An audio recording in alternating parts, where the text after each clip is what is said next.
they're on. Mike, sorry, I had a question for you actually.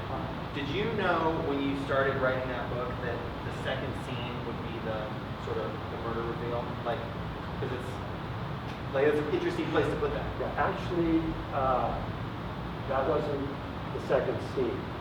I actually started out with the documentary writer in Africa, hunting, and then about 4 chapters or 4 segments into the book, I came up with the murder, the call to 911, and then I thought that'd be a better opening than having the documentary scene. So I was kind of fluid on the sections.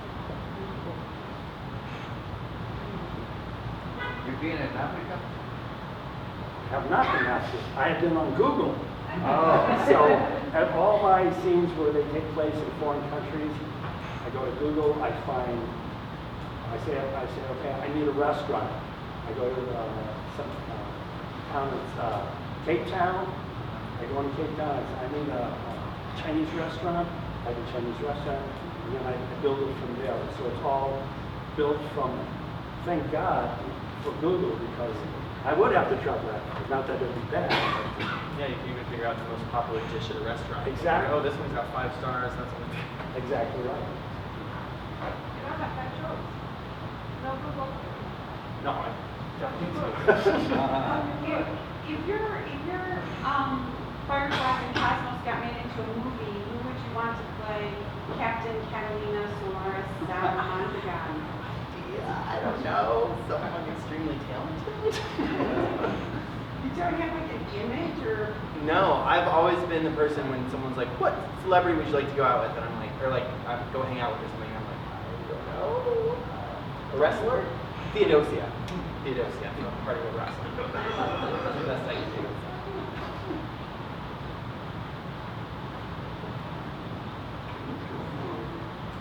I have a couple of related questions for both of you, just like about like what motivated you to write your work. So like, what inspired you to do side guidance in your own wildlife, and what inspired you to write about coaching and vigilante?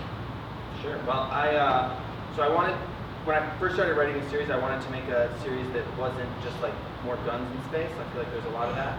And so like I really liked the older Star Trek, and when they go to planets and they try to solve a problem without violence. And I was thinking, like, if we went to other planets, like, what would we bring? And like, I don't think we'd survive by ourselves. I thought we would probably need plants and bugs. And so I do a lot of outdoor volunteer work. Some of these badges are from the organization called CAM, where you like remove invasive plants and invasive bugs, like, you know, like ligustrum or kudzu or fire ants or whatever. And I was like, you know, if we were gonna terraform a planet, these bugs that are so problematic would be like the best things. So I kind of started there, and then just kind of built those ecosystems. That's kind of what got started. What about yourself? I got interested in doing a book because of all the Facebook postings I've seen about poaching. 100 years ago, there were 10 million elephants in Africa. Today, there's a little over 350,000. We're losing 100 a day. And they predict that within 2 to 3 years, the African elephant will be extinct. So I did it as more as a cathartic thing for me to release my rage against these people who go out and poach. It's just horrendous how these poor animals die. And so it's just my way of kind of releasing that anger. For a while, I'm a sculptor, and I did wildlife for a while. And I attend the hunters, the big hunters show, and I display with there some of my work. And like Las Vegas, the war. In Vegas and also in Reno. They always say that the poaching is because people need, the necessity of people need the money to survive. And they say the sport hunting is paying that amount of money, and they try to replace that, justify the hunting with one dirty hand to the other one somehow. What do you think about that? Well, wrote a sequel to this book, and I've done some research on that. Poachers, on average, the natives get about $300 to $400 for the elephant tusks that they take. Of course, then it's like heroin. When it gets to China, it's worth hundreds of thousands of dollars. As far as big game hunters paying $50,000 to $80,000 on elephants, a large portion of that money goes to the outfitters and to the government. Now, I've read a study where it's called the African Wildlife Foundation predicts that an elephant can live for 70 years or 80 years.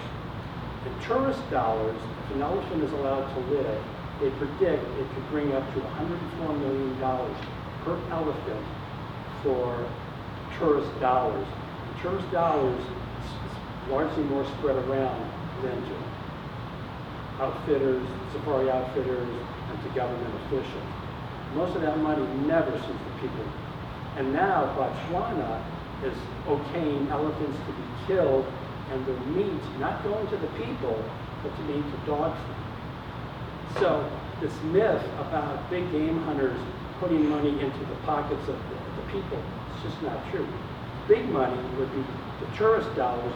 What's worth more, $50,000 when you kill an elephant, or $104 million for tourist dollars over the life of an elephant, each elephant? Yeah, I know. I went to this was years ago. But I went to Costa Rica for my honeymoon, and that country's like kind of rebuilt itself as like ecotourism, and so I think that is sort of a solution going forward. Is like, yeah, when you go on vacation, like pay for the animal tour, pay to go see the toucan, pay to see the elephant, Yes. because then you are supporting people. Exactly. And what's going to happen in 2 years when there are no more elephants? There's only 25,000 African lions still in Africa, 30,000 rhinoceroses in the wild. They're gone, that's it. And we're going to go to the zoo, that's what you got, that's your alternatives. So anyway, that's how I got enraged by, I just wish there was an organization. Well, thank you for your question. So what kind of sculptures do you do? I do elephants, giraffes, and rhinos. And what do you make them out of? We make it out of resin, but we didn't stop because of China. China invaded, slowed the market. Mhm. We cannot sell it for low prices Chinese. And people don't recognize much this big bold type of animal with the big ears and tusks. They don't see the difference on the quality of the product. And they don't see it, they pay $12 in Hobby Lobby or any other places. I cannot do that. Exactly. So I dedicate to do something different. You know, I had an idea. Instead, when a hunter goes out and he kills an elephant, what's the one thing he does? He gets a selfie beside the dead elephant. So if you can make a big sculpture of an elephant laying on the ground and charge somebody $100 to get their picture taken, you don't know if they hunted it or not. That's a great idea. I would pay good money to see that, like a big bloody elephant sculpture. Yeah.